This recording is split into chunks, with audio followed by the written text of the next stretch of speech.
జై Sriram US already మీకు అందరికీ తెలిసిన విషయమే.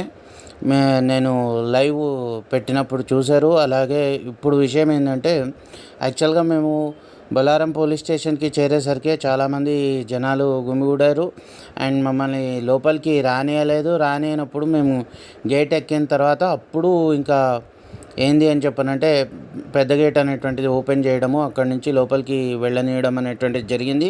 అంతలోపల సిఆర్పిఎఫ్ వాళ్ళని కూడా పిలిపించారు. అదేదో మేము మొత్తం పోలీస్ స్టేషన్ని ధ్వంసం చేస్తామన్నట్టుగా.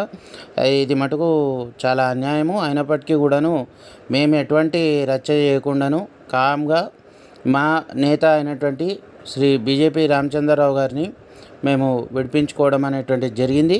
అయితే అనవసరమైనటువంటి కేసుల్ని మా మీద బనాయించాలి అనేటువంటి ఆలోచనలు ఏవైతే ఈ గవర్నమెంట్ అనేటువంటి వాళ్ళు అనుకుంటున్నారో అది జరగని పని.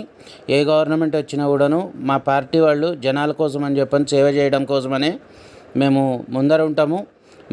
మేము గవర్నమెంట్ ఫామ్ చేసినా చేయకపోయినా ప్రజల యొక్క కష్టాలను అందరి ముందర, గవర్నమెంట్ ముందర పెట్టడానికే మేము పనిచేస్తూ ఉంటాము.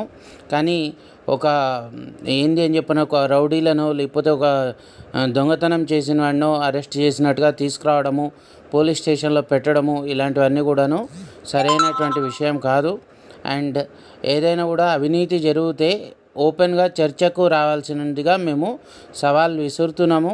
ఇప్పటికీ కూడాను సవాల్ విసిరితే సవాల్ స్వీకరించడానికి చేతగాలేదు. కానీ మమ్మల్ని మటుకు ఎక్కడికక్కడ మా ఎమ్మెల్యేలను, మా ఎంపీలను, అదేవిధంగా మా స్టేట్ ప్రెసిడెంట్ గారిని అందరినీ కూడాను ఎక్కడికక్కడ హౌస్ అరెస్ట్ అనేటువంటిది చేసినారు. అండ్ హౌస్ అరెస్ట్ చేయడమే కాకుండా మా స్టేట్ ప్రెసిడెంట్ అయితే ఏకంగా బొలారం పోలీస్ స్టేషన్కి తీసుకొచ్చినారు, తార్నాక నుండి మరి బొలారం దాకా.